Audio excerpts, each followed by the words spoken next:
টানা বৃষ্টিতে সবংয়ে এই পরিস্থিতি, প্লাবিত এলাকা, প্লাবন পরিস্থিতি। আজকে কিছুক্ষণ আগে বলছিলাম হেলিকপ্টার থেকে মুখ্যমন্ত্রী শুভেন্দু অধিকারী তিনি পশ্চিম মেদিনীপুরের জেলার একাধিক এলাকা জলে ভাসছে সেগুলো পরিদর্শন করলেন।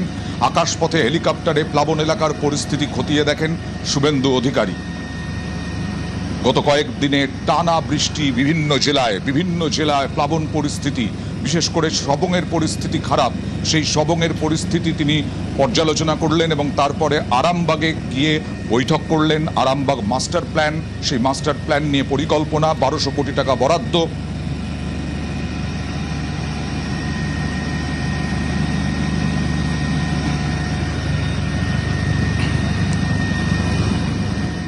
সবং ব্লক এবং ভগবানপুর পটাশপুরের একটা বড় অংশের আমন ধান, ফিশারি, মাদুর, পানের বরজ ক্ষতিগ্রস্ত হয়েছে। 80,000 টাকা দেওয়া হয়েছে, কন্টিনজেন্সির টাকা দেওয়া হয়েছে। প্রশাসন এবং পুলিশ সমান্তরালভাবে রিলিফের কাজ করছে। প্রত্যেকটা যারা রিলিফ সেন্টারে ছিল 5 দিনের রেশন দিয়ে বাড়িতে পাঠানো হয়েছে। এখানে বন্যার কারণে 2 জন মারা গেছে, তাদেরকে আমাদের সিআরএফ থেকে 4 লাখ এবং সিএম রিলিফ ফান্ড থেকে 5 লাখ, 9 লাখ টাকা করে দেওয়ার ব্যবস্থা হয়েছে। আজ থেকে প্রধানমন্ত্রী শস্য বীমা যোজনার ক্যাম্প করা হচ্ছে। ক্ষতিগ্রস্ত পান চাষি, ধান চাষিরা সেখানে নাম লেখাতে পারবেন। মাদুর কাঠিটা ইন্স্যুরেন্স স্কিমের মধ্যে নেই, তাদের জন্য আলাদা কিছু ব্যবস্থা আমি নেওয়ার জন্য নির্দেশ দিয়েছি, সে ব্যবস্থা হবে। মোট 10টা স্নেক বাইটের কেস এসছে, প্রত্যেককে বাঁচিয়ে ফিরিয়ে দিতে পেরেছে। হেলথ ডিপার্টমেন্ট ভালো কাজ করেছে। পিএইচই ওয়াটার পাউচ ডিস্ট্রিবিউশন করেছে।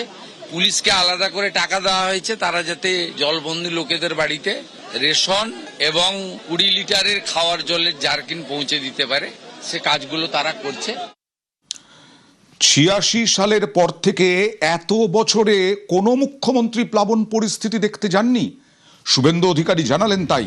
86 সালে জ্যোতি বসুর পর এই প্রথম কোনো মুখ্যমন্ত্রী গেলেন সবংয়ে প্লাবন পরিস্থিতি দেখতে। তিনি বললেন তিনি গ্রামের মানুষের দুঃখ দুর্দশা নিয়ে কেউ ভাবেননি এর আগে। কি বললেন দেখুন। এখানে এরা বলছিল 1986 সালে জ্যোতিবাবু এসেছিলেন ফ্লাডে, তারপরে এই কোনো মুখ্যমন্ত্রী এলেন। আর কি করা যাবে, আগের মুখ্যমন্ত্রীরা গ্রামের মানুষকে মানুষ বলে মনে করতেন না।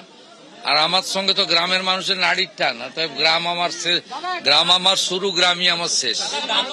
শুভেন্দু অধিকারীকে ধন্যবাদ জানালেন মানস ভূঁইয়া।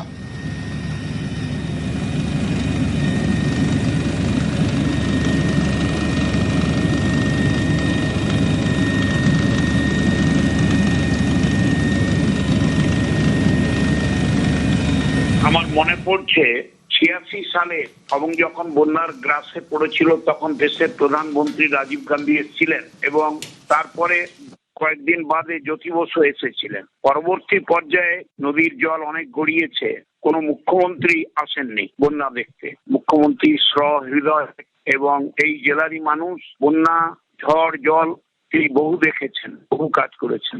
এইবারে পূর্ব এবং পশ্চিম মেদিনীপুর খুব ক্ষতিগ্রস্ত হয়েছে। এবার ঘাটালের পরিস্থিতি দেখুন।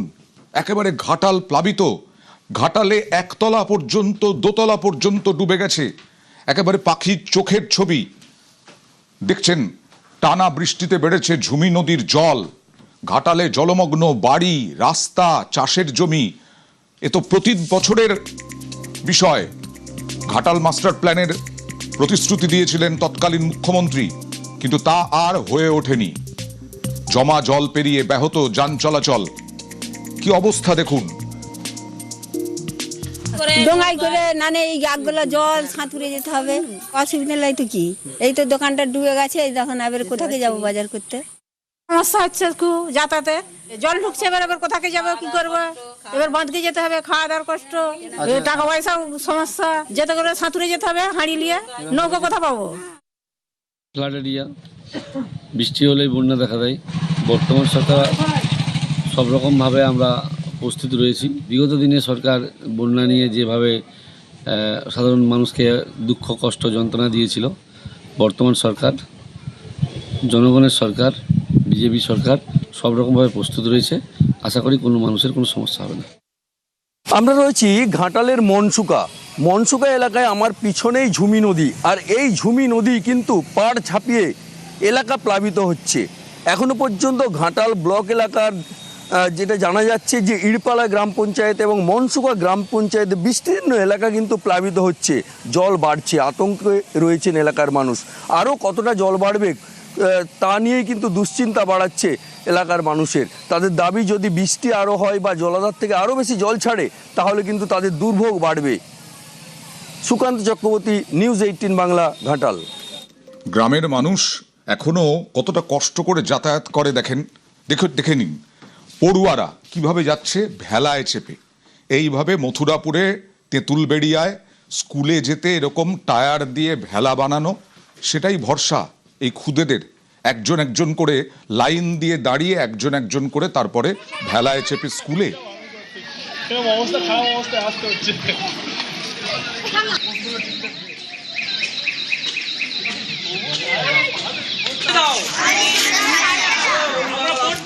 আমাদের এখানে কোনো সুযোগ সুবিধা নেই, স্কুলটা পুরো ভাঙা, কোনো গার্জেনের মারা চাইছে না যে স্কুলে ভর্তি হলো। এই স্কুলের পরিস্থিতির জন্য বাচ্চারা ভর্তি হচ্ছে। আর এই যে জল ডিঙিয়ে আসছে, বাচ্চারা জলের উপর দিয়ে আসছে, জলের উপর দিয়ে আসে, পড়ে যাওয়ারও ভয় আছে গার্জেনটা, সেই জন্য মানে সঙ্গে সঙ্গে দিয়ে যায়, নিয়ে যায়, বা এমনি ওরা থালা নিয়ে আবার পুকুরেও ধুতে যায়। তো মাঠে জল, এগুলো তো বাচ্চা আসতে সমস্যা হচ্ছে। সময় ঠিকঠাক করে হচ্ছে, যদিও স্যাররা থাকলেও কি হচ্ছে, একটা ক্লাসের মধ্যে 3টে ক্লাস চলছে।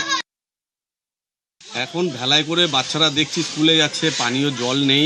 ভারতীয় জনতা পার্টি আজকের ক্ষমতায় এসেছে, অতি শীঘ্রই আমরা এই স্কুলকে আবার আগের মতো পুনরায় ঠিক করব।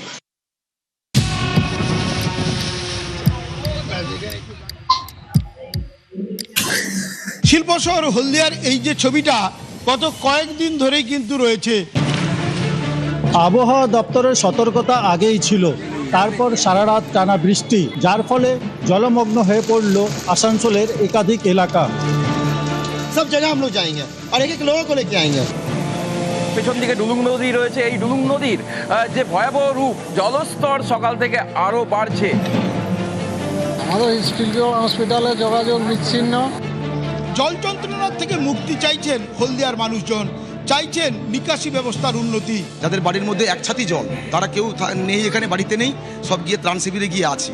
এই পুরো চত্বরে মানে হলদিয়া এবং আপনাদের এই আশেপাশে যাতে জল যন্ত্রণা, নরক যন্ত্রণা থেকে মুক্তি দিতে পারি, আমরা একটা কম্প্রিহেন্সিভ প্ল্যান, ড্রেনেজের নিকাশির ব্যবস্থা আমরা করব।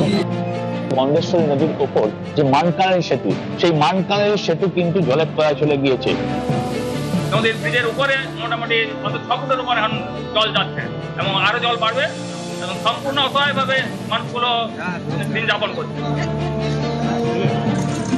এইভাবেই দেখতে পাচ্ছেন যে রাস্তার যে জল, সেই জলের মধ্যেই এতগুলো পরিবার তারা তাদের দিন যাপন করছেন।